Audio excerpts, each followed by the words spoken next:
Hello friends, welcome to Shilpa vlogs. ನೀವೇನಾದರೂ ತುಂಬ ಇಡ್ಲಿ ಮಾಡಿದರೆ ಅದು ವೇಸ್ಟ್ ಆಗುತ್ತೆ ಅಂತ ಅಂದ್ಕೊಂಡ್ರೆ ವಿಡಿಯೋ ನೋಡಿ. ಉಳಿದ ಇಡ್ಲಿಯಿಂದ ನಾವು ದಿಢೀರ್ ಉಪ್ಪಿಟ್ಟು ಮಾಡ್ಬೋದು. ಹೌದು, ಬನ್ನಿ ಇಡ್ಲಿ ಉಪ್ಪಿಟ್ಟಿಗೆ ಏನೆಲ್ಲ ಬೇಕು ಅಂತ ನೋಡೋಣ.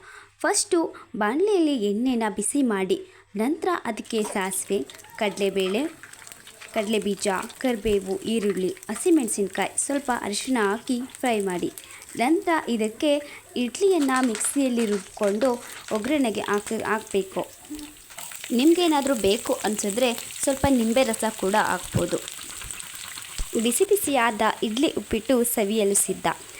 Thank you for watching. ನಮ್ಮ ಚಾನಲ್ಗೆ ಸಬ್ಸ್ಕ್ರೈಬ್ ಆಗಿಲ್ಲ ಅಂದರೆ ಈಗಲೇ ಸಬ್ಸ್ಕ್ರೈಬ್ ಮಾಡಿ, ಒಂದು ಲೈಕ್ ನೀಡಿ.